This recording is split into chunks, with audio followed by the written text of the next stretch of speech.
Okay, this is the I guess it is. Huh? Nobody's calling me now. Okay. This is the garage, the east exterior. This is the electric meter. It's below grade. This is the main electric service disconnect panel. We got aluminum cable coming in. That's acceptable. That's acceptable. And the Texas Real Estate Commission says that if there isn't antioxidant paste on these cable connections, then I should call that out. And to be honest, it's not required on those cables. Okay, it's required at other connections. That does not apply to this house, does not apply today. But you should have protective booties on L1 and L2 coming in here. Now, if you don't know that's hot, you don't belong in this box. I get that, but you're supposed to have protective booties inside of here, and we don't. There's the dead front cover plate. I'll put that back. Coming on along,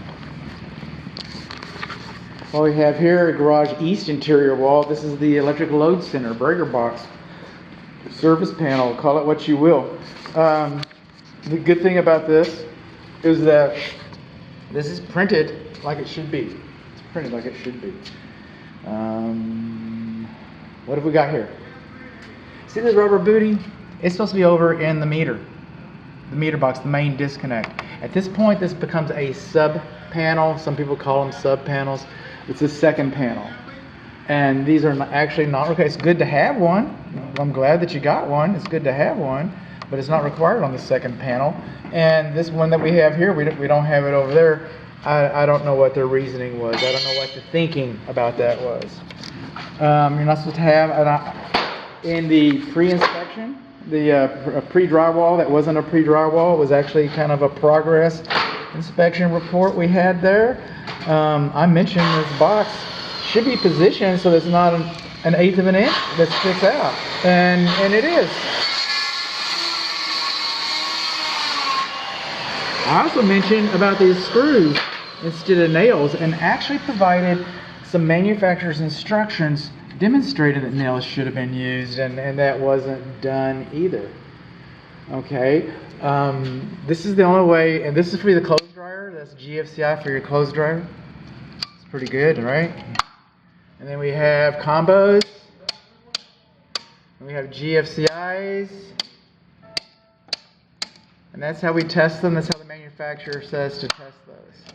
There really, for AFCI equipment, there really isn't an in-field tester that can work at a receptacle. On the older models, yes. But on the newer models, that's the way the manufacturer says to test them. That's the best we have to go by. So what did we learn? We learned that we do not have the protective booties over on the main. I'm going to write up that the aluminum doesn't have antioxidant paste, and that's foolish. Okay. So, the problems I'm finding actually is the booties, the screws, and the gap. And this is where the ground was. And by the way, and a fourth thing is we're supposed to have our bonding location labeled in here, and it's not. Bonding location, screws, gap, and as an exercise, no antioxidant paste right there. Let's move in a little bit. While we're doing here, let's catch up some spares. That's one of the beauties about having this. And kind of moving in the order of the report too. In the original inspection, I mentioned that these boxes, these receptacle outlet boxes, in the original report, I noted that these boxes were dirty. These boxes are supposed to be clean as a breaker box. Does that look clean to you? It doesn't look very clean to me. Let's put some light on that. You want to put some light on it? I do. You see what we're talking about? It always helps if I can see what I'm talking about.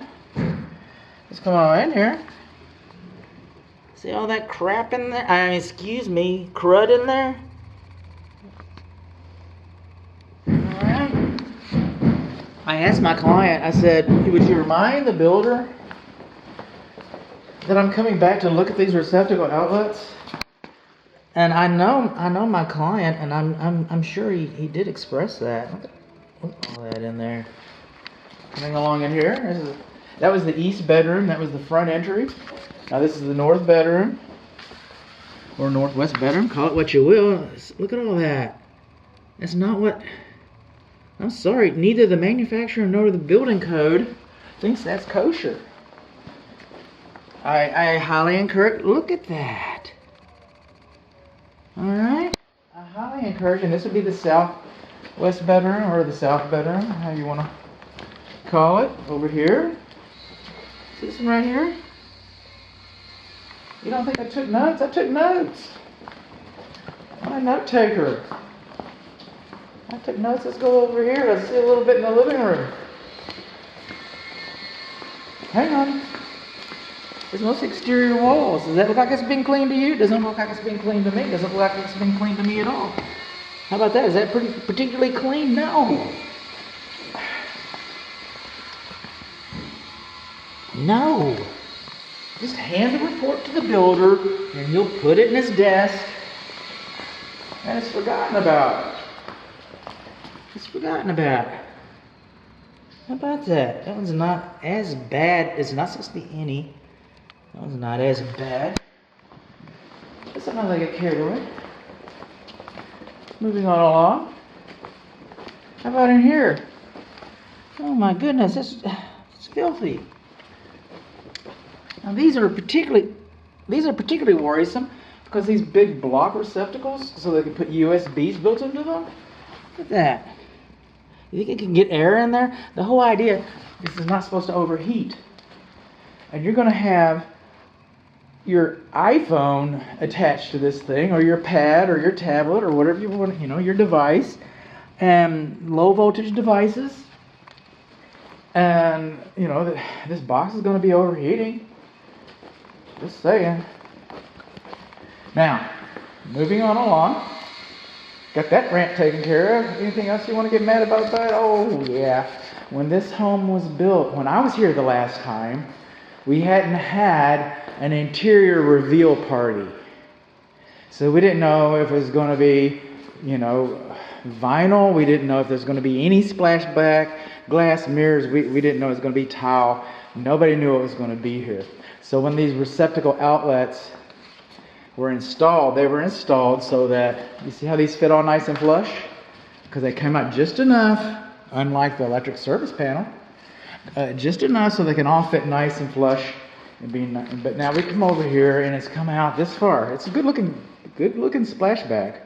All right, it comes back this far. What's happened here is now we got this gap, that's what, 1/8 of an inch, right? So we got this gap that's hanging out here. What should have been installed is extenders. I heard one code inspector call it a spark suppressor box. He sounded like he knew what he's talking about. I can go with that. A lot of people, especially tradespeople, call them goof rings, and I can go with that too. I don't care what it's called. I've got a link baked into your inspection report. Pretty handy girl, and she's pretty handy. She's pretty handy, and she was able to do that. She was able to do that. Builder, I don't know, but she was able to do that. It seems to me like if she could do that, he could do that. And it's like, they don't cost very much, like $2 a piece. 2, 4, 6. You know what? And they're going to charge you more than that. They're going to charge you tax and stuff. That's how they get you.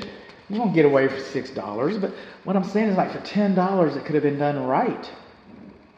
For about, a small amount of money, it could have been done right. So what we learned that we don't have extenders. We learned that our receptacle outlet boxes have not been cleaned like they were supposed to. Probably should have been replaced, to be honest. So we learned that, that was just ignored from the original inspection report. Let's see, what else did we learn? We also learned that the screws were ignored from the original inspection report. We learned that the gap was ignored from the original inspection report. We learned that we need these protective booties over on the main meter. Need a bonding location.